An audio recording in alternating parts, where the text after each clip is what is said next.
La Baleine Endiablée, brasserie indépendante, auberge conviviale. Un fier partenaire de l'émission.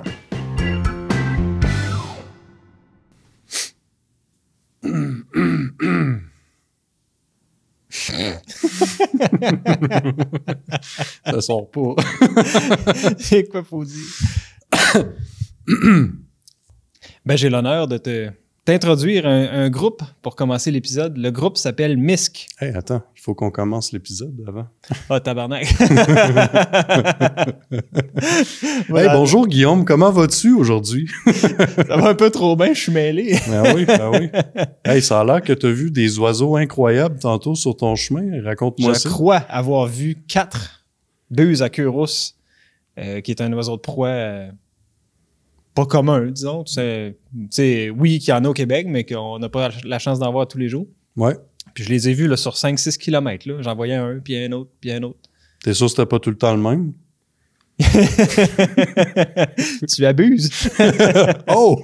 Fallait que je plug un jeu de mots avec buse. Tu sais. Wow, ben, tu l'as trouvé ton jeu de mots. Je l'ai trouvé, merci. Merci. Puis, en tout cas, oui, c'est l'événement, un des événements de ma journée. L'autre événement, c'est de te voir avec ton macaron. Oui. C'est écrit tabarnak dessus. Ouais, il est beau. Fait que tu nous parles de quoi, toi, aujourd'hui, mon Guillaume? Moi, aujourd'hui, je te parle du groupe montréalais MISC. Puis je te parle de l'artiste André Dédé Van Der. Mais je connais aucun de ces deux bands-là. J'ai hâte d'entendre ça, Caroline. Ouais.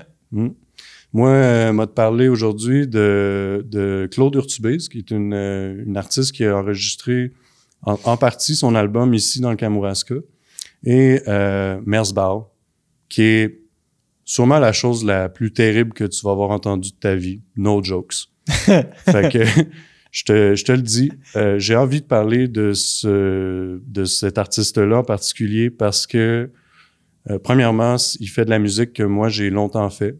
C'est quelque chose qui a été un éveil artistique pour moi d'entendre ça. Puis, je pense que la conversation qui tourne autour du sujet de la musique noise est très, très, très intéressant, surtout aujourd'hui, en 2023, à mon avis. Fait que, on part de ça, chaud, là? Ben oui, tu m'as mis la puce à l'oreille, là, j'ai hâte de savoir. All right.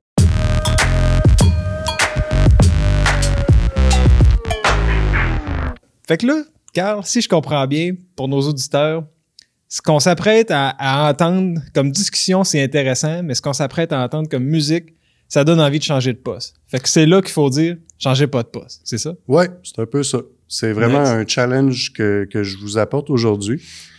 Bon, écoute, la musique, comment pourrais-je commencer cette conversation-là? La musique est composée d'un range de fréquences qui est très petit, finalement, pour que ça plaise à l'oreille humaine. Tu sais, on a les fréquences de voix, finalement, quand on entend une note de musique, ce qu'on entend, c'est une certaine fréquence que notre oreille trouve agréable, finalement. Il y a tout un genre de musique, tout un sous-genre. En fait, la musique, tu sais, pour moi, c'est un peu comme un univers complet, avec des galaxies, des étoiles un peu lointaines et tout ça. Puis, il y a probablement une limite à l'univers. Il y a certainement un endroit où ça arrête. Excuse-moi, je vais trop... Ton analogie est bonne, là, mais continue. Continuons. Ouais. Je pense que... Je t'écoute trop, là, c'est pour ça. Je suis comme, vas-y. Je pense que la musique, le noise tel que je vais le décrire aujourd'hui, c'est pas mal aux confins de l'univers. Il n'y a pas grand-chose qui peut aller plus loin que ça, parce que, somme toute, c'est du bruit. C'est simplement ça. C'est du bruit. C'est des artistes qui, généralement, vont focusser sur ça, sur le côté bruitiste de la musique, puis aller chercher des sonorités qui sont, en fait, généralement considérées par l'oreille humaine comme désagréables ou pas de la musique, du bruit.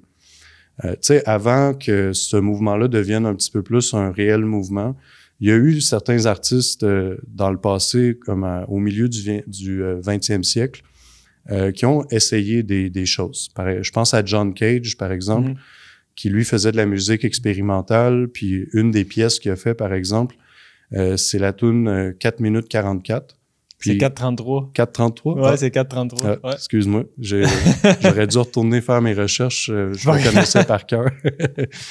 Bref, cette tune-là, j'imagine que tu sais de quoi je parle. Ouais, OK. C'était grosso modo en spectacle. Pendant 4 minutes 33, tout le monde arrête de jouer sur scène, puis la musique devient le bruit qu'il y a dans la salle, finalement. Ouais. Les petits chuchotements, les sons de verre qui se déposent, les rires, tout ça était comme inclus dans la tune. Fait que c'est comme si c'était une tune qui se permutait à toutes les fois où on la jouait en d'autres choses. Puis, ultimement, le concept est un peu quasi dadaïste, là, tu sais, que c'est absurde un peu comme idée.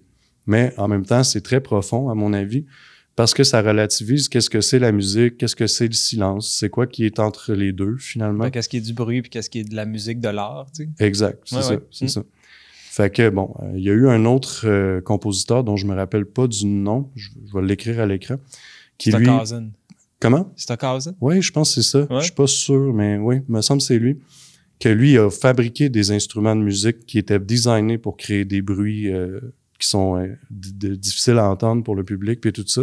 Puis lui, il avait plus une approche de chef d'orchestre avec plein de monde qui font rouler des machines puis des patentes, finalement, qui créent une espèce d'environnement sonore qui est insupportable pour les gens.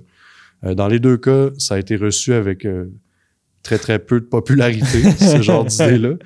Mais l'idée... Tu m'étonnes!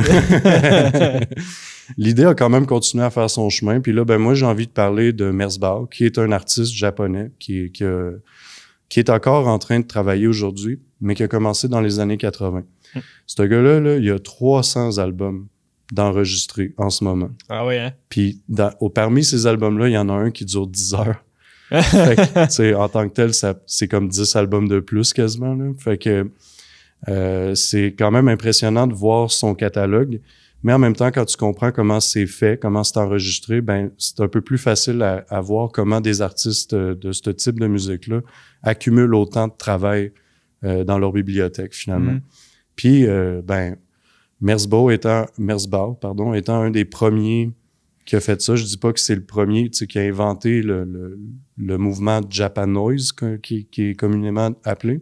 Japanoise. Sauf que c'est lui qui encore aujourd'hui le représente très, très bien. Parce que c'est une personne, grosso modo, qui a commencé comme un artiste visuel, un artiste conceptuel un peu. Quand il était plus jeune aussi, il s'intéressait à des types de musique que pour un enfant, c'est rare que tu t'intéresses à ça, là, comme le free jazz, le prog. Puis la musique psychédélique aussi, là, le rock ben psychédélique, là, puis tout ça. Fait que tu sais, il y avait déjà une espèce d'intérêt penchant. pour la distorsion, puis la déformation des sons, puis tout ça. Bref, ben à un moment donné, il a commencé à s'essayer à faire de la musique, puis tout ça, mais à sa propre manière, si on veut, en pensant justement au côté performatif, puis au côté plus conceptuel de ce que c'est faire de la musique. Puis, justement, il a commencé à créer des trames sonores, des sons qui sont vraiment basés sur la distorsion, les bugs qui peuvent arriver quand tu branches mal des fils, puis tout ça, pour créer des fresques sonores qui sont, grosso modo, taper tout le long de ses albums. Moi, aujourd'hui, je vais parler de son album Pulse Demon, qui est un album qui est encore aujourd'hui... C'est le 183e. Non, c'est pas son premier pantoute.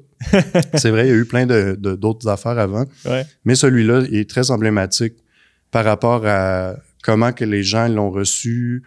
Puis encore aujourd'hui, il a été remasterisé récemment. Puis tu sais, il est en vente.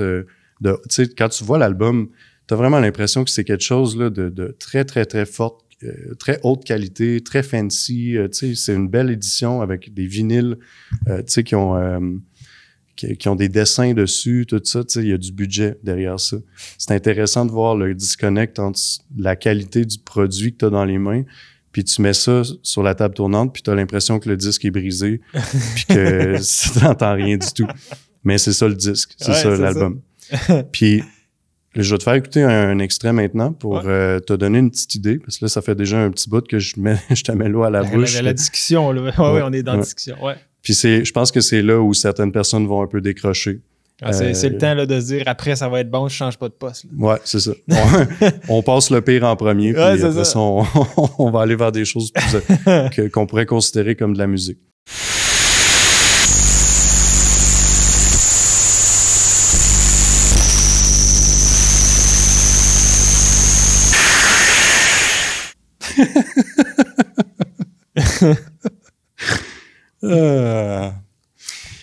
Fait que ça... Je pense qu'il y a un problème avec les bobines. Fait que ça, c'est une des tunes sur Pulse Demon. Puis... c'est un de ses gros hits.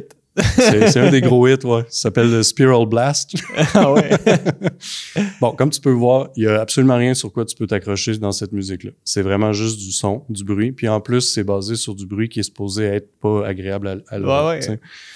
Ouais. Pourquoi les gens aiment ça? Pourquoi il y a des gens qui écoutent ça? Pourquoi moi, ça m'a marqué d'entendre ça? Très bonne question. C'est un peu difficile à répondre, mais j'ai envie de dire que ça crée... Il y a quelque chose de transcendantal quand tu te permets d'ouvrir ton esprit à cette musique-là. Je voudrais pas avoir la prétention qu'il y a de quoi de profondément intellectuel qui est placé dans cette musique-là, quoique il y a certains types de bands, types de musique, comme je disais tantôt, c'est une grosse constellation, fait qu'il y a toutes sortes de noises différents. Il y a l'ambiant, il y a le harsh, comme ce que je suis en train de montrer, puis tout ça. Mais ce que tu peux ressentir en écoutant ça, c'est un peu l'équivalent de ce que tu pourrais ressentir aussi en étant debout devant un réacteur d'avion, par exemple. Puis laisser le son, la pulsation, la fréquence te traverser le corps au complet. Et on dirait qu'il faut que tu commences par essayer d'endurer le bruit que ça fait pour qu'à un moment donné, tu rentres dans une certaine méditation, finalement, en écoutant ça. J'adore ton image parce que c'est vers... Si j'avais eu à dire de quoi, c'est vers ça que je me serais en allé aussi. Ouais. D'accepter ça, d'accueillir ça, ça devient une pleine conscience en soi, tu sais. Ouais, c'est ça. Puis, à ce que je peux voir, il y a des gens pour qui ça crée cet effet-là, mais un peu accéléré, tu sais, qu'ils s'assoient puis ils écoutent ça pendant 10-15 minutes, puis à un moment donné, ils rentrent dans une espèce d'état, justement, à cause de la force de ce son-là, puis le côté insupportable du bruit aussi. Fait que tu sais, il y avait ça pour moi, le côté un peu transcendantal, le côté aussi comme complètement hors de la boîte, là. Tu sais, on parle pas de musique comme que les accords sont à l'envers ou je sais pas, tu sais, on parle pas de mathcore qui est comme un équivalent du jazz mais en métal, tu sais, des trucs qui sont vraiment plus difficiles à entendre mais qui ont quand même des codes, tu sais, qui ont rapport, là. Puis j'ai déjà montré quand même des groupes qui sont un peu plus difficiles d'écoute, mais celui-là, tu sais, ce type de musique-là, effectivement, il faut vraiment que tu fasses un effort pour pouvoir l'écouter. Fait qu'il y avait quelque chose d'un peu mystique pour moi là-dedans. Souvent, les gens qui font partie de cette scène-là sont assez spéciales en partant, tu sais. Fait que je me suis senti un peu séduit par ça. Puis surtout, moi, je suis pas un musicien comme... Je dis souvent ça pour simplifier la conversation, mais je suis plus un bruiteur qu'un musicien, tu sais. Tu me donnes une feuille de musique, puis je suis pas capable de la lire. Tu me donnes un instrument de musique, je suis pas vraiment capable de m'en servir non plus. Par contre, la base de ce que je fais est vraiment basée sur les textures, puis le bruit, le son et tout ça. Évidemment, moi, ce que je fais est un peu plus dans l'ambiance, puis dans ce qu'on pourrait considérer comme des trames sonores de films, puis tout ça. C'est vraiment plus...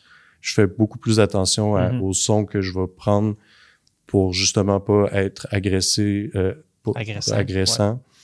Ouais. Même si par moment, il y en a aussi. Justement, pour moi, il y a une question de nuance puis de respiration dans la musique, tu sais, que dans cette musique-là, il y en a pas vraiment, encore une fois. C'est pas ça le but de cette musique-là. Puis pour en revenir à Merzbow, ben, lui, tu sais, j'ai décidé de parler de lui en particulier parce qu'il englobe pas mal le mouvement du harsh noise à lui tout seul. C'est-à-dire que j'ai l'impression qu'avec ses 300 albums, il a pas mal tout fait ce qui est possible de faire avec ces sons-là. Puis qu'il y a bien des groupes qui ont suivi ses traces ou qui ont été là en parallèle en même temps que lui. Mais finalement, tu sais, ça sonne relativement pas mal tout de la même manière. Tu sais, c'est pour ça que je disais tantôt qu'on était aux confins de l'univers musical, parce que dans ce type de musique-là, je vois pas comment tu pourrais aller plus loin que ça. Ouais. Après ça, c'est le silence. C'est ça. Puis d'ailleurs, la relation qu'il y a entre ce type de musique-là puis le silence, c'est très importante. Quand tu vas voir un spectacle de ça, souvent, tu vas voir des gens qui sont assis par terre puis qui méditent quasiment, ou Tu vas avoir des gens aussi qui se mettent vraiment proches de la caisse de son, tu sais, pour vraiment avoir la vibration dans leur corps, puis tout ça. Fait que quand le show se termine, il y a comme un sentiment de relâchement qui se produit dans la salle, puis là, les gens se sentent relaxés soudainement, puis là, tu sais, il y a des conversations, il y a de quoi de magique qui se passe. Puis après, ben j'ai envie aussi de mentionner comment que cette musique-là est fabriquée. C'est une autre chose qui est très importante pour la musique noise, c'est que pour beaucoup de monde, on parle d'instruments qui sont fabriqués à la main, des instruments qui ont été brisés volontairement pour qu'ils sonnent différemment, carrément des objets trouvés, des morceaux de tôle, des cossins qui mettent des micros après, puis tout ça, puis qui ils frottent ou ils frappent dessus. Tout ça mis avec une table généralement remplie de pédales d'effets, des pédales de guitare souvent, que tu frappes dessus pour comme mettre un effet de plus, tu changes les boutons pour rajouter, enlever de la distorsion, puis tout ça. Puis tout ça est généralement improvisé. C'est pour ça que Merzbow est capable de sortir 300 albums. Ouais, il fait une track, puis that's it. That's it, c'est ça. C'est aussi simple que ça. J'aime aussi comparer ça à qu'est-ce que tu ressens la première fois que tu te retrouves devant une peinture abstraite. Tu sais, quand tu regardes des peintures comme de la Renaissance puis tout ça, ben c'est très joli, c'est très intéressant, ça décrit des scènes qui se sont passées dans l'histoire ou dans la Bible, là, ce genre de choses-là. Quand tu vois une toile abstraite pour la première fois, ben c'est quoi, c'est ça? Ben c'est ça. Tu te demandes c'est quoi l'affaire, pourquoi, c'est quoi tu sais, il y a pas de technique, on dirait juste quelqu'un qui a piché de la peinture sans aucune pensée derrière, puis pourtant c'est généralement pas vrai. Puis, ce qui est surtout important quand tu regardes une toile abstraite, à mon avis, ben c'est le processus de création, l'émotion que la personne vivait en la faisant.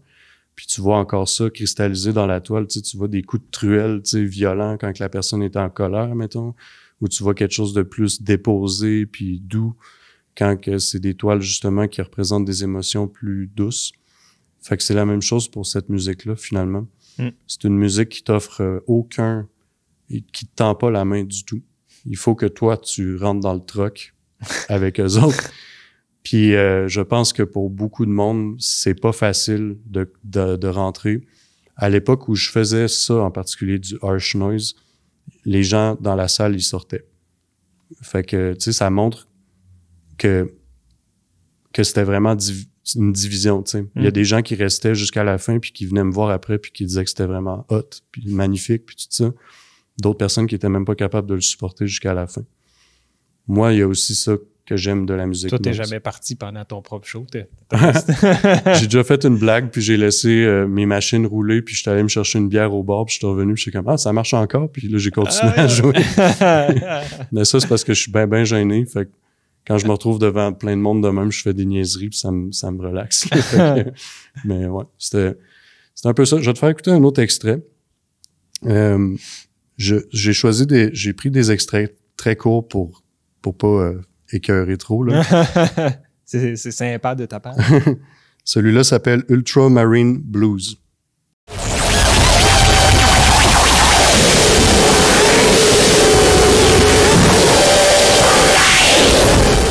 Bon, cette tune-là s'appelle Ultramarine Blues. Ça aurait pu s'appeler aussi Poussin coincé dans un aspirateur. Mais tu sais, ça, c'est des choix artistiques. Ou est-ce que gros pète?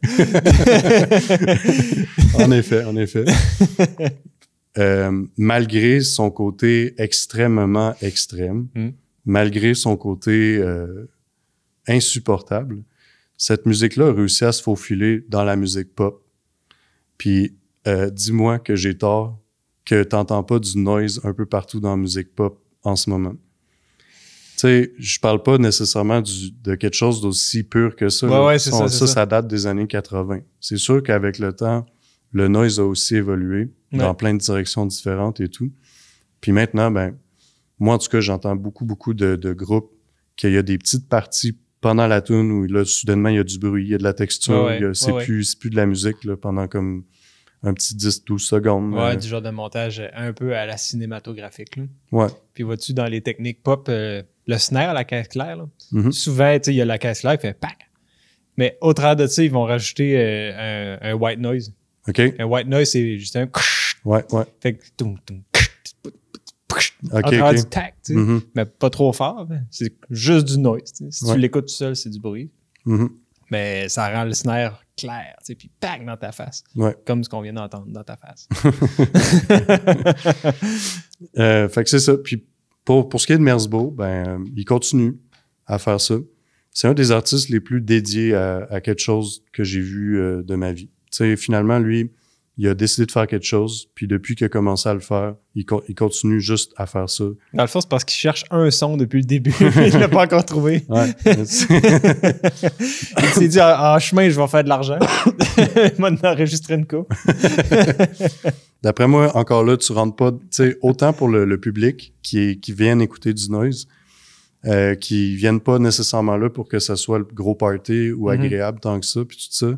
Autant les musiciens qui en font s'attendent pas à faire de l'argent ou à développer une certaine carrière là-dedans. Là, tu sais, un des seuls artistes noise que j'ai vu jouer dans une grande salle, c'est Tim Aker. Puis une des raisons pourquoi lui a pu jouer là, c'est parce que son type de musique noise est beaucoup plus écoutable, on va dire. Ouais. J'allais dire élaboré, mais on pourrait dire élaboré parce que c'est vraiment plus de la composition sonore. Tu sais, ça sonne beaucoup plus comme une trame sonore de film que du bruit comme ça. Tu sais. Puis ben, je vais me permettre de t'en mettre un petit dernier. Ah, tu me gâtes. Rapidement. Celui-là, il s'appelle Tokyo Times 10. Ça veut dire Tokyo x 10. OK. Fait que, tu sais, il y a souvent des espèces de petites blagues là, dans le travail de Merzbow, tu sais, que Tokyo étant une ville très bruyante, ben, lui, il a fait une tune qui s'appelle x 10.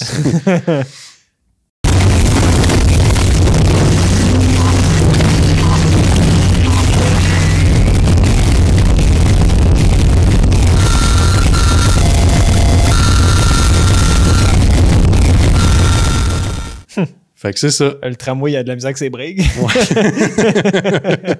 Moi, je sauterais du tramway là, si j'entendais ce bruit-là.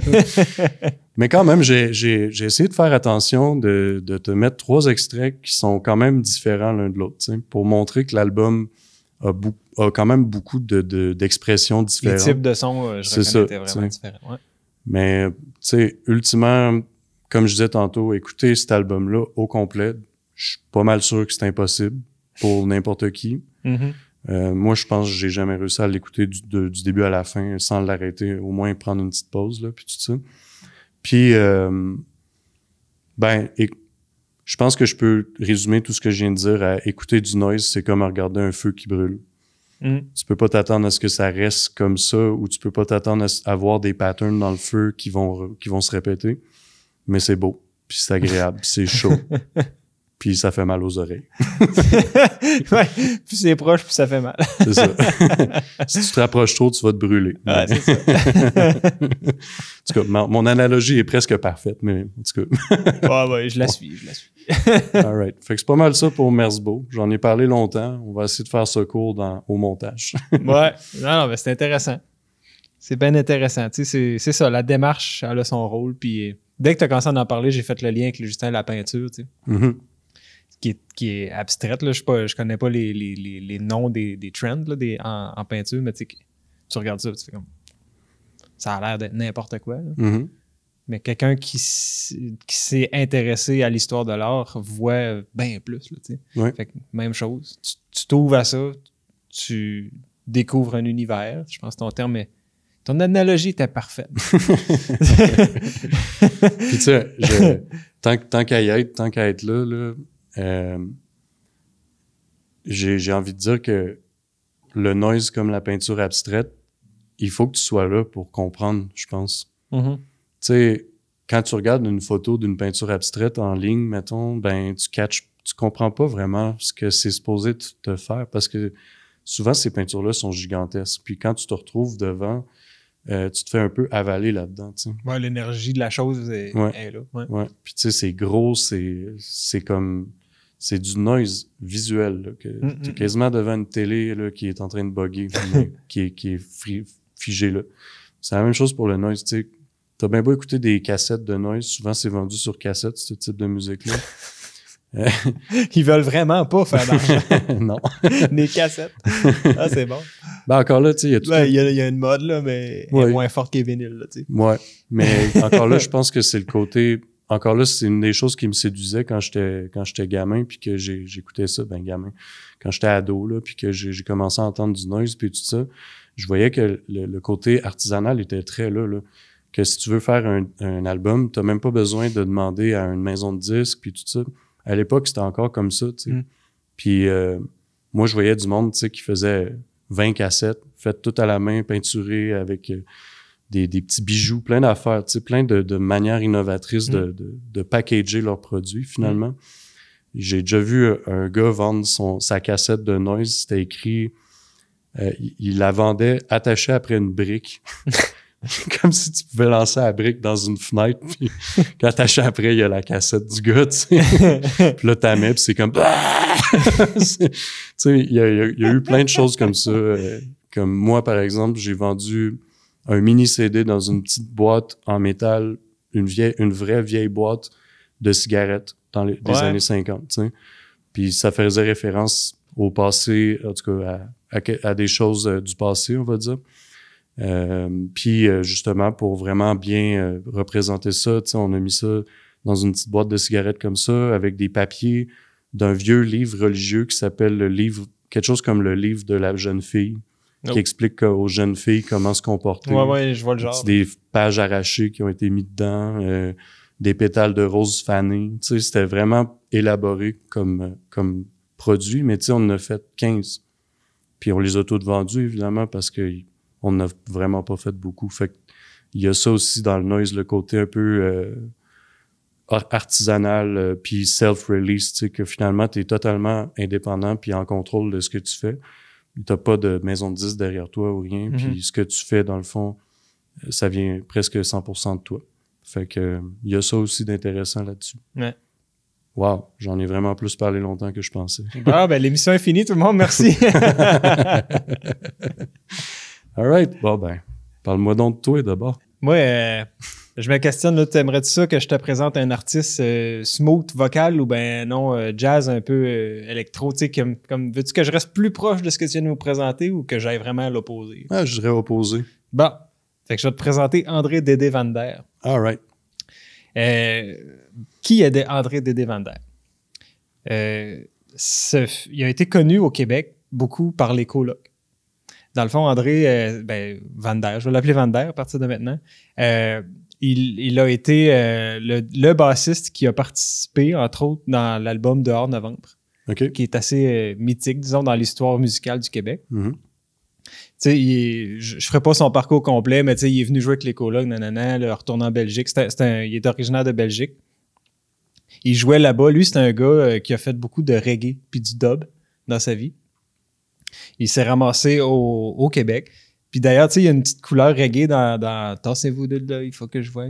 Mm-hmm. Tu sais, on sait déjà où je m'en vais avec son influence, tu sais. Ouais, OK. Ce que je te présente n'est pas du reggae en passant. Right. Mais il y a cette influence-là en lui qui est très forte, tu sais. C'est un bassiste. L'album que je te présente, là, c'est un album solo, OK? Puis qui a été fait en 2016, si ma mémoire est bonne, donc quand même plus tard après les colocs. OK. Ça s'appelle French Toast et Peine perdue. All right. Si ma mémoire est bonne, c'est son deuxième album solo. OK. Puis dans le fond, c'est un album que je trouve qui mérite d'être découvert. Premièrement, le personnage mérite d'être découvert. Van Der, tu sais, c'est un gars que j'ai eu la chance de rencontrer. Puis en le connaissant, je trouve que c'est une personne que je suis choyé d'avoir pu rencontrer, premièrement. Puis l'album aussi mérite d'être découvert parce qu'il y a des petits bijoux. Du début à la fin, il y a plein de petits bijoux partout, tu sais. Moi, j'ai eu la chance de le rencontrer parce que via mon groupe Warrior Orchestra, Mm-hmm, okay. Il est venu nous coacher, si je peux dire, pour notre lancement d'album qu'on a fait en 2021. Notre chanteur puis lui se sont mis de chummer, m'emmener à Petite-Vallée. Me semble que c'était Petite-Vallée. Ils se sont mis de chummer ensemble, puis ils s'entendaient bien, puis tout. Puis Donc, de fil en aiguille, tu sais, quand que Van Der allait... Lui, il habite à Mont-Louis. Là, c'est un détail important. Il est en Gaspésie, à Mont-Louis. OK. Mais tu sais, il va faire des affaires à Montréal, tu sais, puis de la Grande Route. Rivière-du-Loup, c'est bien placé entre les deux. Mon chum habite là-bas. Fait que il arrête chez eux, tu sais, puis il en profite. On check la musique ensemble, on fait des affaires. Puis... Nice, OK. OK. Intéressant. Ouais. Mont-Louis. La région. C'est possible de faire de la musique en région, j'aime ça. Ouais.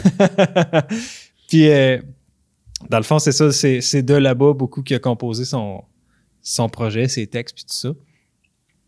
Puis, quand tu connais le personnage, c'est un beau mélange de sagesse, d'humour belge, là, un peu typique, là, tu sais, noir, peut-être ses bords, là, tu sais, qui complimente pas facilement, mais qui dit des vraies choses pareilles, là, tu sais, quand il dit de quoi, c'est comme, man, l'œil clair qu'il a, tu sais, il voit clair, là, c'est comme ben trop vrai, tu sais.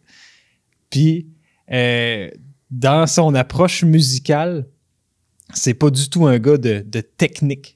Tu sais, c'est pas, tu sais, moi, tu sais, mettons, je me compare comme bassiste, j'ai une tendance à faire plein / trop de notes. Lui, c'est épuré, puis ça groove, là, tu sais. On est là, on est dans un beat souvent qui est peu de notes, mais que chaque note est bien intentionnée, là, tu sais. Elle est là, comme ça, puis on le file, là, tu sais, à mort. Nice. Puis, comme genre d'écrivain, là, il y a une plume assez intéressante. Puis tu vas l'entendre aussi, une voix très intéressante qui correspond bien à ce qu'il écrit, tu sais. Ce qu'il écrit comme propos peut être provocateur. Après, ce que tu viens de nous faire écouter, il n'y a plus grand-chose de provocateur, tu sais, on dit. Tu sais, à tendance, tu sais, qui dénonce certains aspects, par exemple, de la société ou de la vie, tu sais, qui sont à améliorer, disons ça de même. Mais avec une voix, là, une voix inimitable, tu sais, qui a de la soul dedans, mais qui n'est pas soul. Je pense que je vais tout de suite te faire entendre un premier extrait, puis je continue t'en parler après. C'est bon, je suis très curieux, là. Ouais. On a des gens qui sourient, on a des gens qui pleurent, on a des apprentis coupables, on a des gens qui ont peur. Il y a des gens qui n'ont plus rien, il y a des culs dans le beurre. Il y a des enfants, il y a des grands et des mains sur le cœur. Il y a des gens qui font la gueule, il y a des fous, il y a des folles. Il y a des gens qui meurent tout seuls à côté de ta coupole. On a des gens qui ont soif, des gens qui ont faim et des gens qui n'ont plus rien que la vie. Je dis qu'on a tout ce qu'il faut pour casser la baraque, on a tout ce qu'il faut pour casser la baraque, on a tout ce qu'il faut pour casser la baraque, tout ce qu'il faut pour casser la baraque. Mais casser la baraque, ça veut dire faire la fête, casser la baraque, ça veut dire lâcher son fou. Nice. Ouais. Tu vois le genre de voix, tu sais. Ouais. C'est un gars qui est smooth, puis dans sa voix, on sent cette chaleur-là, tu sais, de message à véhiculer, mais en même temps de sagesse. Moi, en tout cas, pour l'avoir connu, c'est ça, il se fera pas chier à être frustré parce que ça marche pas comme il veut, mais en même temps, il va dire très clairement ce qu'il pense. Il y a comme un équilibre que j'aime bien, tu sais, entre je suis clair dans ce que je dis, mais si ça marche pas comme je veux, je vais vivre avec. Tu sais.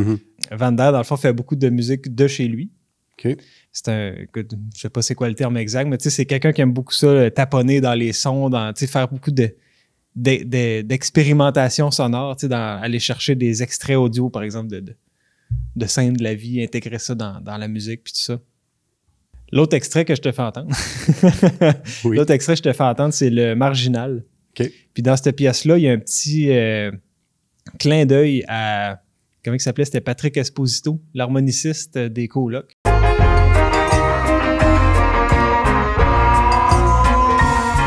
On dit que t'es marginal quand tu veux tout donner. Moi je dis que c'est pas normal de s'économiser. Y a pas de compte épargne pour stocker l'amour. Je le donne à qui qu'en veut, je le donne à tous les jours. J'ai passé toute ma vie à livrer des batailles. Tant pis si j'ai l'air fou d'un train qui déraille et dans les brancards, c'est ma façon à moi. Je resterai debout, je resterai tout droit. Je partirai seulement quand j'en aurai ma dose. Quand viendra le moment de la métamorphose. Je partirai seulement quand j'en aurai ma dose. Quand viendra le moment de la métamorphose. Je partirai seulement quand j'en aurai ma dose. Quand viendra le moment de la métamorphose. Je partirai seulement quand j'en aurai ma dose. Quand viendra le moment de la métamorphose.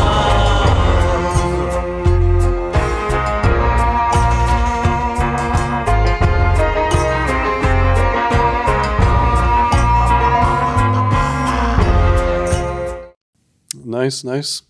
J'entendais un peu plus le reggae dans cet extrait. Ouais. On l'entendait. L'influence, disons. Là, ouais, l'influence, c'est ça. Ouais. Dans l'autre, on entendait quand même l'influence reggae dans la voix, surtout, dans la rythmique, mais dans le peut-être moins flow dans le de la son. voix, ouais. C'est bon, ouais. Ouais, puis là, ben, c'est ça, c'était... Là, elle parlait de la mort, là, la pièce, tu sais, puis en même temps, la petite référence, c'est que l'harmoniciste était bouddhiste, tu sais. OK. Puis, tu sais, il a comme choisi de mourir, en fait, là, dans l'histoire. Pas par suicide, mais tu sais, il a accepté volontairement sa mort, puis tu sais, c'est ça, là. OK. Je vais partir quand j'en aurai ma dose. Mm-hmm. Puis, petit fait cocasse de même intéressant, lui, quand il était en Belgique, il avait le choix, est-ce que je fais une carrière professionnelle de joueur de rugby ou je me lance en musique, tu sais. Il a choisi la musique, mais il a été joueur de rugby. OK. Ce qui est quand même drôle, le rugby, c'est pas un sport ici qu'on connaît tant que ça, mais Ouais. lui, il a fait ça, tu sais. Dernière pièce que je veux te faire entendre, c'est la pièce Y'a pas que. Puis j'ai constaté, là, en fouillant un peu sur Internet, que cette pièce-là a gagné un prix de la SOCAN OK. pour la profondeur du texte, là, carrément, pour le texte, tu sais. Ah ouais. Ouais.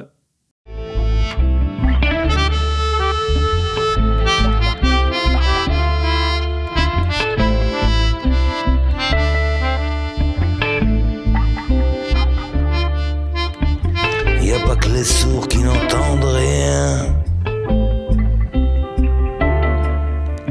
Y a pas que les droits qu'on viole.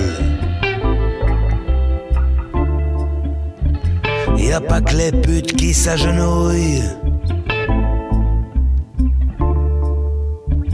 Pas que les eunuques qui n'ont pas de couilles.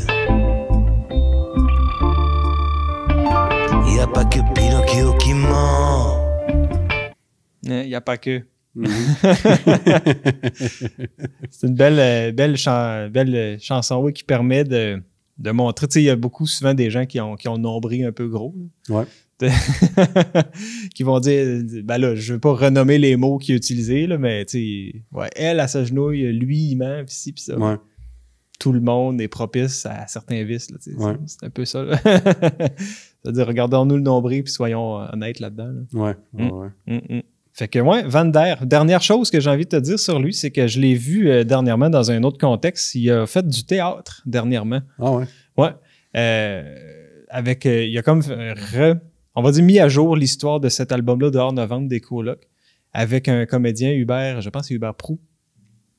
Puis c'était malade, j'étais les voir, là, ils sont venus à Rivière-du-Loup. Je croyais que ça ne serait que l'automne dernier que ça serait diffusé. Puis finalement, j'ai vu qu'il y a encore des dates. Ils se sont fait ajouter des dates jusqu'en 2024. Ah ouais, OK. Fait que, en tout cas, les gens qui écoutent, si jamais vous avez la chance, ça vaut la peine. Là. Toutes les pièces sont revisitées, toute l'histoire est racontée de façon très de l'intérieur. Tu sais. Ouais, c'est ça. Il a participé dans le fond à l'écriture. Participé activement là, Ouais. à tout ce projet-là. Tu sais. Fait que non, c'est une pièce de théâtre qui mérite là, toutes les dates qu'elle a présentement. Là. C'est très bon. Puis, encore une fois, Van Der, ben, c'est ça, moi j'ai la chance de le rencontrer. Tous les gens, je pense, qui le rencontrent deviennent charmés par cet homme-là aux multiples facettes, puis en même temps avec ce que tu vois de lui. En anglais, on dit « what you see is what you get ». Ouais, C'est authenticité brute. Là, il est lui. Il est Van Der, puis il y en aurait... C'est une belle personne, je suis content d'en parler aujourd'hui.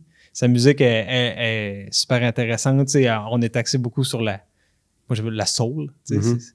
C'est comme, on est vraiment dans le feeling. On n'est pas dans le noise. Mais il y a une recherche sonore quand même dans toute la subtilité. Là, quand tu t'intéresses à tous les petits morceaux, il y en a pas mal.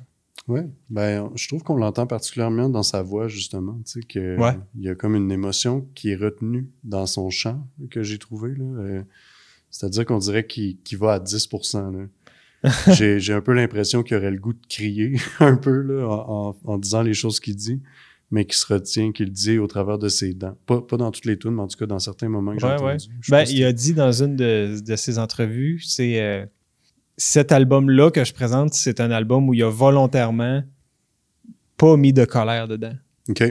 T'sais, il voulait pas aller là parce qu'il y en a eu des frustrations qui ont été présentées dans d'autres projets antérieurs. Puis il voulait pas que ce soit... Là, je sais pas en quel pourcentage c'était ça, là, parce que j'ai pas tout écouté ses projets antérieurs. Moi, j'ai beaucoup écouté celui-là. Il voulait pas mettre ça de l'avant. Justement, c'est plus ce qu'il veut, tout simplement. Mhm. Mais clairement, je pense qu'on notre karma nous suit toujours. Hein, c'est que ça se peut, si toi, tu as senti de la colère dans les dents, ça se peut qu'il y en ait. Je dis pas non. Peut-être que je suis juste fâché. T'es juste en tabarnak, puis t'en vois partout. T'es juste en colère, devrais-je dire. T'es juste en colère, puis tu vois ça partout. Ça n'a pas de bon sens. Ben, c'est ça. Hein? Faudrait que je me calme un peu, là. Ouais, avec ton petit macaron, là, tout Ouais. cute. Tabarnak. All right. Bon, ben, merci pour la découverte. Van der. Allez écouter ça un peu plus profondément. Avec ben de la bass. T'as-tu un sub chez vous? Non, mais j'ai des assez bonnes caisses de son. Non, ça prend... Faut que tu entendes les fréquences. Ah ouais. All right. Parfait. Yes? J'ai entendu de la contrebasse. As-tu participé à ça? Ou, Non. Ah, OK. je peux pas être partout. Ouais. Quasiment, hein? Tu pourrais quasiment être partout. Quasiment. Mm.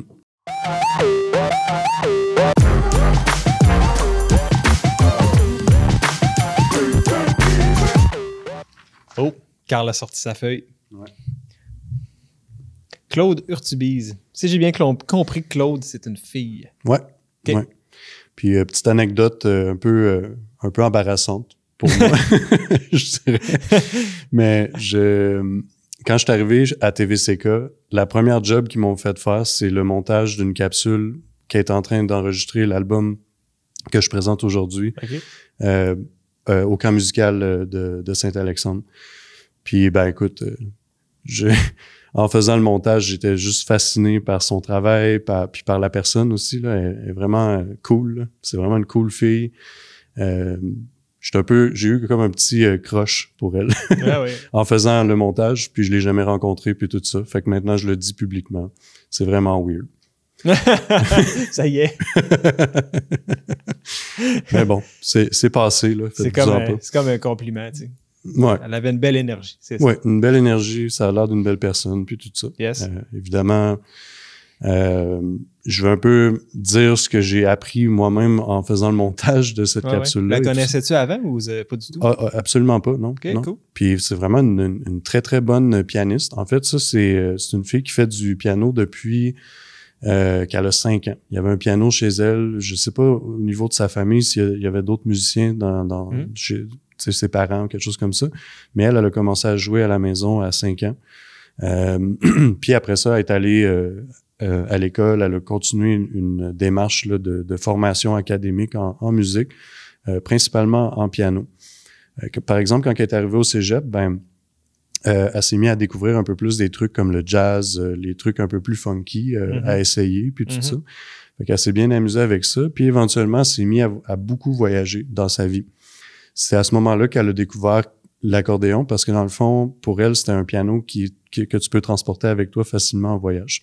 Encore là, un accordéon, c'est difficile quand même à transporter. Pas petit, mais ouais, c'est mieux qu'un piano. Ouais, c'est ça. Puis pour elle, en tout cas, qui est une musicienne aguerrie, ça y prenait de quoi à transporter avec elle, là, plus qu'une mélodica, on va dire. Ouais. Fait que c'est ça. Elle a découvert l'accordéon, puis d'autres instruments aussi, le chant, puis la composition jazz, puis tout ça, ça a été plus aussi au niveau académique qu'elle a fini par apprendre ça.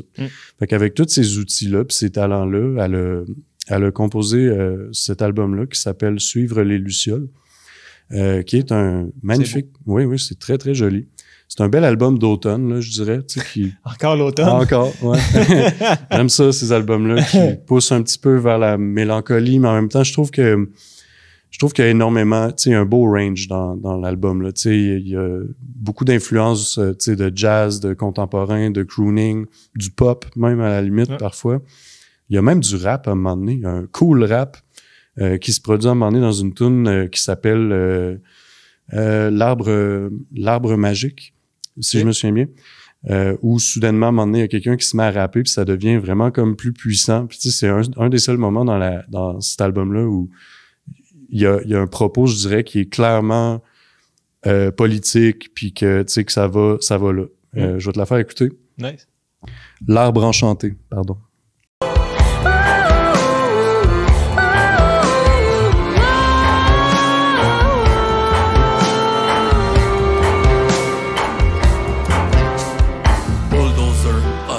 Gentleman farmer, tracteur, crosseur, motherfucker, ailleurs retombe la poussière. poussière de la bombe. Passe la bitoune dans la sironde. Mercenaires hydrauliques, engins cataclysmiques, machinerie lourde and loud, faisant leur parade. Rien ne résiste, rien ne reste. Tout est rayé d'un simple geste. Bon, je pense que c'est pas nécessaire d'expliquer le propos.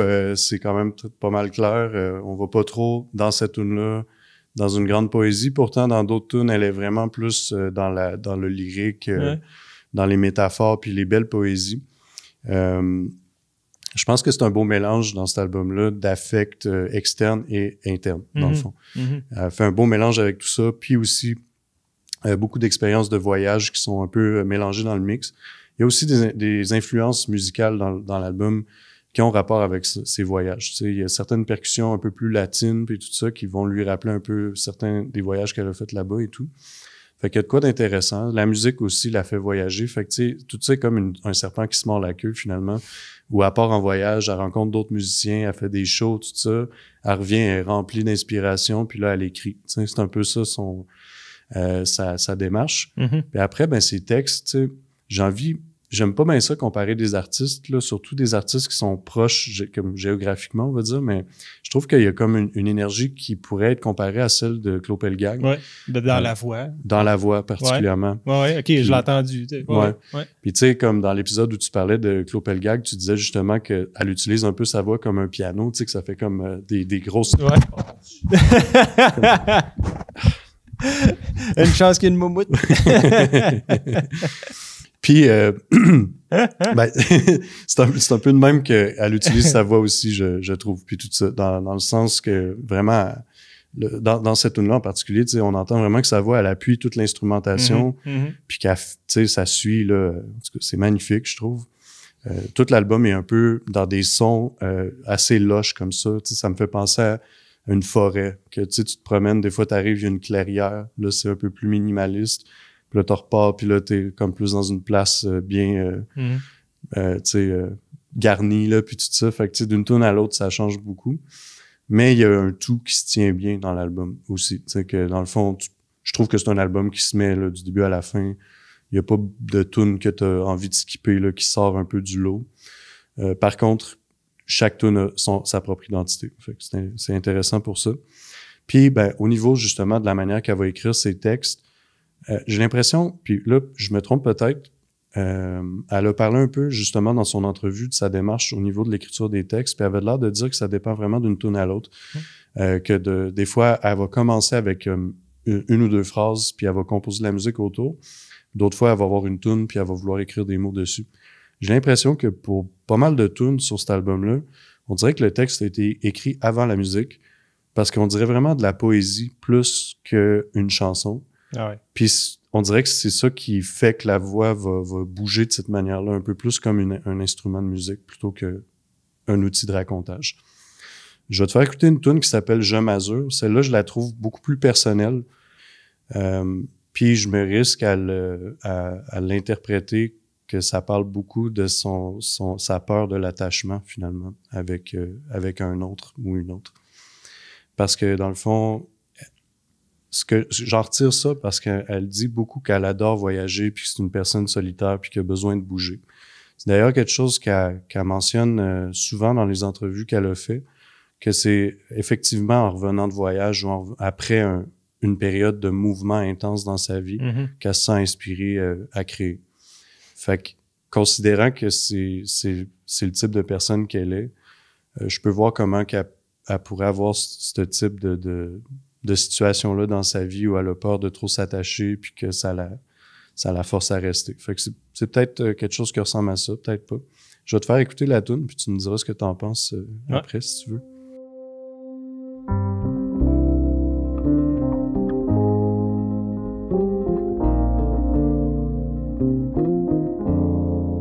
Je m'azure sous ton soleil, que l'orage électrique de ton épiderme éclairera encore à mon réveil.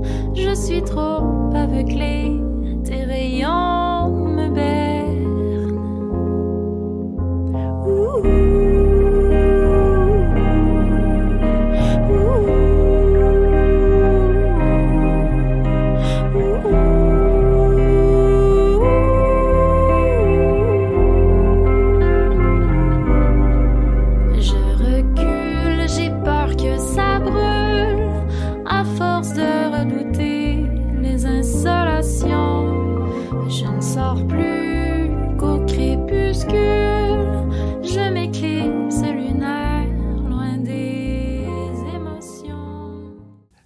Fait que c'est ça. Ben, ça, c'est Je m'azure. Comme tu peux voir, il y a toute une espèce d'analogie entre les émotions qu'elle vit puis des phénomènes météorologiques. Puis, Ben oui.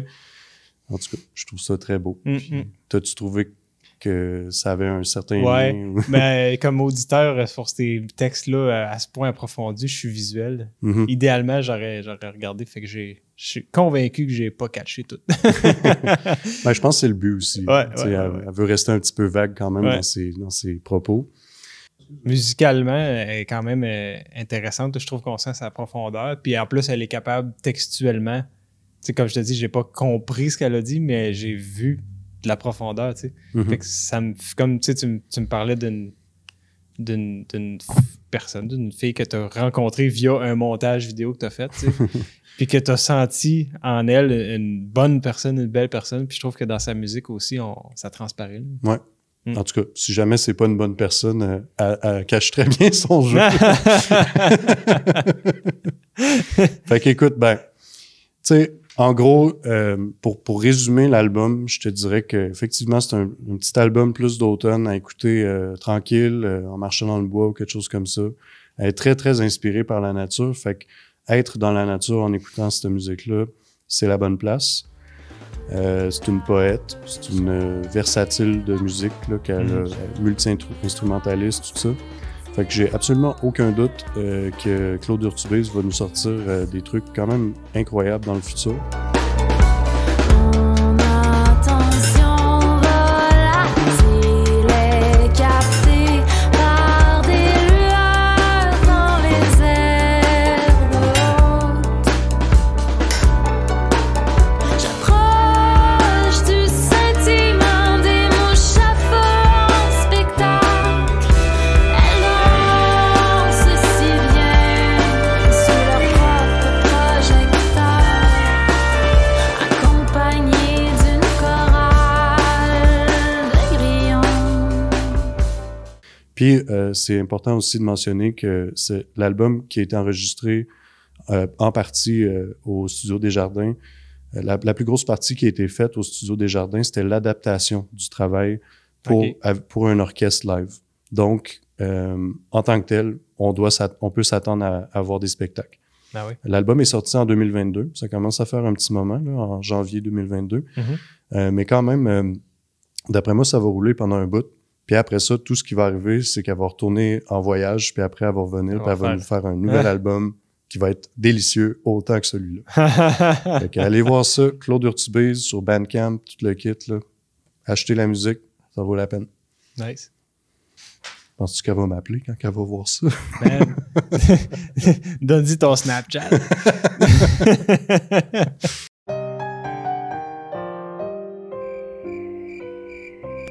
Nice. Eh ben, le dernier groupe qu'on se parle aujourd'hui, moi, je vais te parler du trio montréalais Misk. OK. Je trouve ça cool comme nom, Misk. C'est un dérivé de... Là, je sais pas si mon anglais va être bien prononcé, de Miscellaneous. Ouais. Tu vois, Miscellaneous. Miscellaneous. Il faudrait peut-être l'écrire, là, Miscellaneous. Mhm. Qui veut dire... c'est plus ou moins l'équivalent de toute autre tâche connexe, mais dans le contexte de les autres patentes dont on n'a pas vraiment abordé le sujet. C'est ça, Misk? Mais Miscellaneous, les autres patentes. Là. Ouais, c'est tout ce qui est pas catégorisé, on pourrait dire ça de même. Tout ce qui n'est pas catégorisé. Voilà, j'adore ça. Puis Misk, c'est pas loin de ça en termes de musique. OK. Si on est pour catégoriser, on va dire c'est du jazz. OK. Si on est pour vraiment catégoriser, on va dire c'est du jazz, mais. C'est du jazz, mais il y a de l'électro, mais il y a des tendances musique pop, mais il y a des tendances bruitage. On parlait de noise en début, tu sais, mais à moindre échelle, beaucoup. Il y a des tendances, même je dirais, pop. Tu sais, en tout cas, c'est un groupe qui cherche, je sais pas si c'est conscient ou non, à flouer les barrières de genre, là, tu sais. OK, ouais. Mais on est ancré dans un jazz quand même bien présent. C'est un trio, comme j'ai dit tantôt, composé de 3 virtuoses là, qu'on a ici au Québec. À la batterie et aux percussions, c'est William Côté. OK. À la basse, contrebasse, Simon Pagé. Piano, c'est Jérôme Beaulieu. Piano synthétiseur, c'est Jérôme Beaulieu. Avant, le groupe s'appelait Trio Jérôme Beaulieu, en fait. OK. Il me semble que je connais ces noms-là, mais je... Trio Jérôme Beaulieu, là, je ne donnerai pas d'année parce que je suis pas sûr, mais lui, il a eu des prix Révélation Jazz Radio-Canada. Ah, OK. C'est un pianiste de feu. Puis Simon Pagé, c'est un bassiste de feu. Puis William, c'est un drummer de feu. Tu les connais ou... Je les connais pas nécessairement. J'ai rencontré une fois dans ma vie Simon Pagé lors d'un voyage à Tadoussac.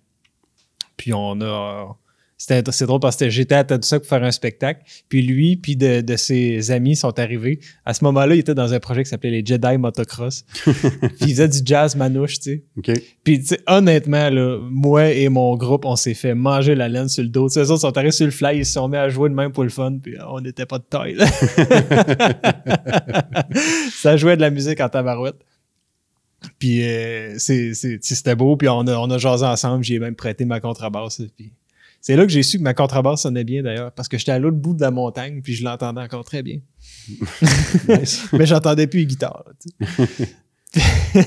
Fait que non, c'est ça, je les ai pas rencontrés. Par contre, Misk, je les ai vus en spectacle. Mhm.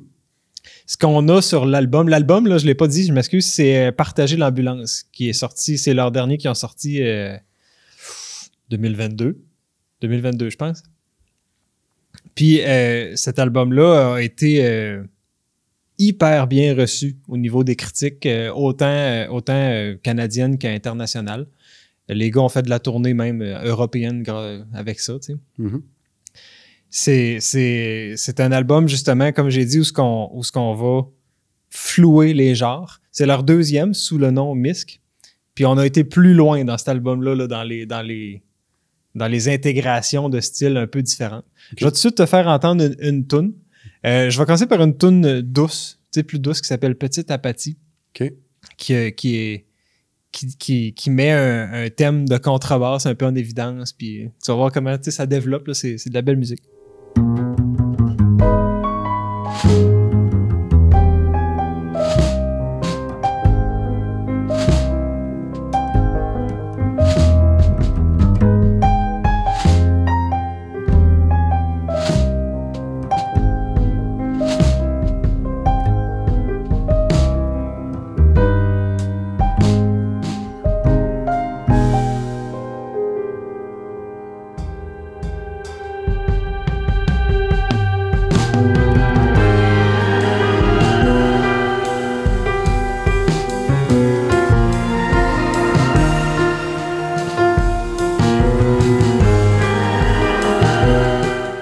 J'ai commencé par cet extrait-là parce que, tu sais, il est très doux, il est très jazz. Mhm. Puis, à un moment donné, tu l'as pas trop vu venir, puis il y a un son comme géant de synthétiseur, là, tu sais, qui arrive, puis oh! C'est un peu ça tout le long de l'album, c'est des surprises, tu sais, que crime, ils s'en vont là, tu sais. Dans le monde des possibilités qu'il y a dans la musique, les possibilités sont infinies dans la musique. Mais on dirait que quand on est sur un chemin, on s'attend pas toujours de se faire amener ce chemin-là. Ouais. Des fois, on pense que ça va virer là ou là, mais là, c'est... on vire, le synthétiseur, tu sais. On l'a pas vu venir, là. Ouais. Ce groupe-là est bon pour ça, pour aller explorer des avenues. Ouais. Vraiment très variées. Quand je les ai vus en spectacle, c'était à la salle de spectacle à Rivière-du-Loup. C'était le fun, c'était une formule très intimiste, là. On avait pas grand monde dans la salle, dans ça, on avait peut-être 50, là, tu sais. Puis qu'on avait un contact proche avec les gars, tu sais. Puis c'était le fun de voir comment que ils sont là, ils s'amusent, ils font leur musique, ils sont hyper virtuoses, puis ils ont besoin d'un petit regard, là. Je vais essayer d'imiter le regard furtif. Puis on comprend, là, c'est le solo de l'autre qui commence, puis on s'en va sur telle passe, puis c'est pas plus compliqué que ça. Ils sont habitués de jouer ensemble, ils ont une chimie vraiment évidente. Ouais. C'est de la musique qui se dévore bien en album, en écoute à la maison. Ouais. Mais en show, on a tout ce qui dégage comme personne. C'est des gens super humbles, qui prennent le micro, qui vont vraiment dire peu de mots. Des fois, ils vont raconter une histoire, il y a une histoire, là, je sais plus c'est quelle pièce, par exemple, sur l'album, mais le bassiste est dans le métro, il a eu une inspiration, puis il a écrit ça sur un coin de napkin, puis c'est ça la toune, tu sais. C'est comme, t'as juste ça dans des informations de même, c'est juste en spectacle. C'est pas plus long que ça comme présentation. Puis plutôt que la toune à décolle, puis c'est un voyage de 10 minutes. Ouais, c'est ça. C'est comme, wow. C'est comme, voici à quel point ça nous prend aucun effort pour faire ça. Bam! Puis ils partent. Hey, la napkin, qui la veut? On n'a plus besoin. Ah ouais, c'est ça. All right. Ben, Ouais. j'aime ça, les gens qui écrivent une genre de mythologie aussi autour de ce qu'ils font. Comme, ouais. Puis là, si je me trompe pas, ils ont été colocs beaucoup. Ils sont peut-être encore colocs même. Là. Puis ça, c'est parfait pour des gens qui aiment jouer de la musique puis explorer. Mhm. Parce que c'est un jam après un autre, après un autre, après un autre. Juste, c'est là que la chimie de groupe se développe. Ouais. Pour avoir, tu sais, pour les gens peut-être qui suivent ça et qui sont pas nécessairement musiciens, quand on joue avec des gens avec qui on n'a jamais joué, des fois, le non-verbal, on le connaît pas encore. Tu sais. Mhm. Il fait ça, il commence à jouer de quoi de différent. Qu'est-ce que ça veut dire? Tu sais? Ouais. C'est quelque chose qu'il faut apprendre à décoder, c'est comme un langage. Ouais. Les gens avec qui on joue, plus on joue avec, mieux on cerne cet esprit-là chez eux. Tu sais. Mhm. Puis plus c'est facile après ça de « Oh, il s'en va là », tu t'adaptes. Tu sais pas à quoi tu t'adaptes encore parce que lui, c'est peut-être même pas encore ce qui s'en va. Ouais. Mais toi, tu le files. Fait que c'est ça, eux, ils vivent je pense qu'ils vivent ensemble. Là. Écoute, ça, je m'excuse. Le fait de jammer ensemble tout le temps, ben, c'est ça, ils ont une chimie extrêmement forte. Puis en plus, ben, c'est ça leur permet d'explorer de la créativité avec des instruments plus variés puis avec Ouais. toutes sortes d'affaires. Je te fais écouter une autre pièce, cette fois-ci, qui s'appelle Mad. Mad comme dans fou. Moi, quand j'écoute cette pièce-là, j'ai l'impression d'une personne qui est sincèrement joyeuse, tu sais, qui a une joie honnête en elle, mais qui est à l'asile. Tu sais. Genre, elle est un peu folle, mais quand même joyeuse. Tu sais. OK. Fait que l'image est quand même pas mal représentative.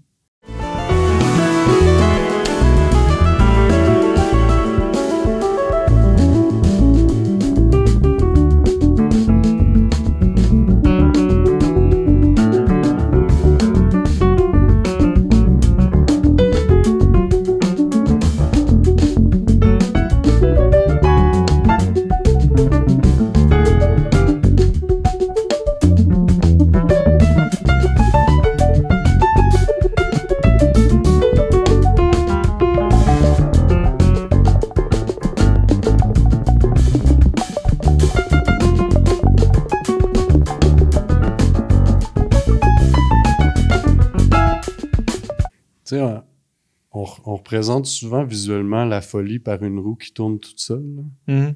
Puis je trouve que tous les instruments dans cette tune-là forment une roue comme Ouais. ça. Ouais. Ouais. Ça tourne sur soi-même.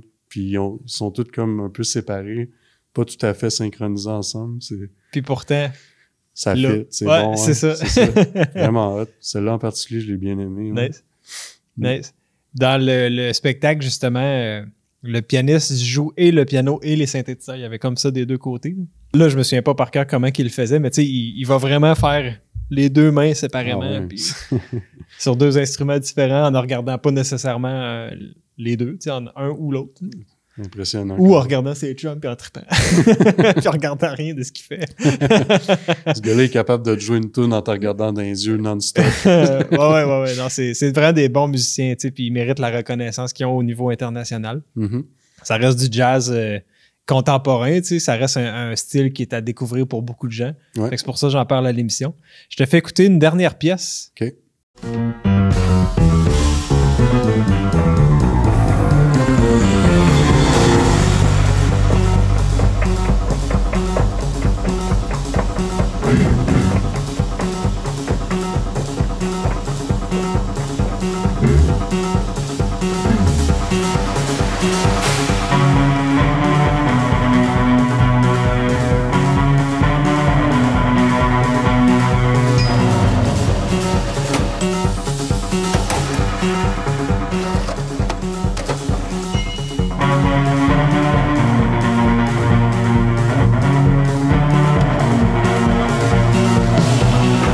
OK, là, c'est ça, on est dans un autre film, là. Ah ouais. Ça me faisait vraiment penser à de la musique de film, de comme ça pourrait se retrouver dans un film d'espionnage, là, ou quelque chose, une scène tendue, où comme, faut pas qu'il se fasse pogner, tu sais. C'est comme ce qu'on entendait, là. Je suis pas sûr, honnêtement, si c'est une contrebasse avec un archet ou une basse électrique, mais dans les deux cas, il y a de la distorsion, là, tu sais. Ouais. Peine à côté. Puis je sais pas si t'as remarqué, si t'as capté, il y a beaucoup de sons ambiants qui étaient là-dedans. Il y avait des genres de des portes qui rouvraient, des Ouais. On aurait dit un métro, là, je sais pas trop. Mm. Tu sais, c'est moins commun si on parle de jazz, du bruitage comme ça, c'est comme. C'est plus du jazz, tu sais, c'est comme de. Ouais. T'intègres de l'acoustique, de l'électroacoustique, je sais pas trop. Mm. Fait que là, on est dans de la bass ou contrebasse distorsionnée, de la rythmique. T'sais, on est loin du jazz encore une fois, là, on est plus dans du genre de rock prog. mais c'est ça, je trouvais que cette pièce-là, pour conclure, à montrer quand même assez bien là, le spectre, tu sais. Ouais. Ils vont, tu sais, la première que je t'ai fait entendre, t'es très délicate. Celle que je viens de te faire entendre là, t'es comme, je sais pas trop, là, à tendance rock, peut-être, on pourrait dire. Celle du milieu, un peu juste tordue, progressive, je sais pas trop. Fait que, c'est ça. C'est du jazz. Ouais. Mais c'est pas tant du jazz pur. C'est pas pur. Écoute, mais c'est ça qui est bon. Ouais. Moi, j'ai de la misère à tracer la ligne entre ce qui est du jazz et ce qui l'est pas. Tu sais, un peu comme le festival de jazz de Montréal a de la misère à tracer cette ligne-là aussi. Il y a beaucoup de festivals de jazz qui ont trois quarts des choses du blues. Ouais, c'est ça. Ou même du rock ou de la pop. Ouais. Là, tu sais, ben, tu sais, pour le jazz, qu'est-ce qui caractérise le jazz versus autre chose? Si on oublie les éléments historiques, là, le swing, puis tu sais, tu sais, qu'il y a des formes un peu plus vraiment carrées de jazz. Ce qui distingue le jazz des autres styles, ça va être l'aspect de l'improvisation. Ouais, OK. On va dire qu'on fait du jazz quand on a une structure, parfois établie, parfois pas établie, dans laquelle on dit, les musiciens, on le repère, là, je n'élaborerai pas trop là-dessus, mais tu sais, de là à là, voici notre structure, on tourne là-dedans, mais on fait ce qu'on veut. Ouais. Puis on improvise là-dedans en ayant des repères par-ci par-là pour se suivre. Ouais, OK. Mais après ça, tu peux éclater tout ça, tu peux changer tes accords, tu peux changer ton rythme, tu fais bien si tu veux. On tombe dans le jazz quand que la primauté musicale va être l'improvisation. Okay. On sort du jazz quand que le par cœur, si je peux dire ça de même, ou l'écrit va être il va en avoir plus que dans le jazz. Fait que quand on pense, mettons, à Grateful Dead, on pourrait considérer que c'est un groupe de jazz aussi, à cause du côté impro qui ont... Ben, qui ont cette influence-là. Ouais. On pourrait dire qu'ils ont cette influence-là, ouais. OK.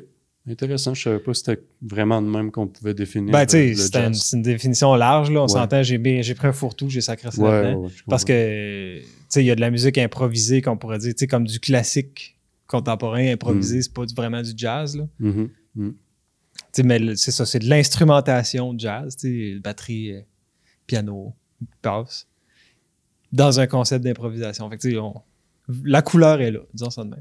Ouais. Là, il y a sûrement des puristes musicaux qui vont dire que c'est pas vrai ce que je viens de dire ou que c'est pas 100% vrai. Je m'excuse d'avance. Mais tu sais, pour quelqu'un qui connaît pas trop ça, c'est quoi du jazz versus pas du jazz? Le cœur du jazz, c'est l'improvisation. Si t'es pas dans l'improvisation de façon... Tu sais, si c'est pas ça le noyau de ta musique, on pourrait dire que c'est pas du jazz. C'est très général, mais ça résume assez bien. Ben écoute, très intéressant. Franchement, Misk, pour moi, ça a été plus me chercher que l'autre, mais quand même, l'autre aussi, j'ai envie d'aller voir un peu plus loin que ça.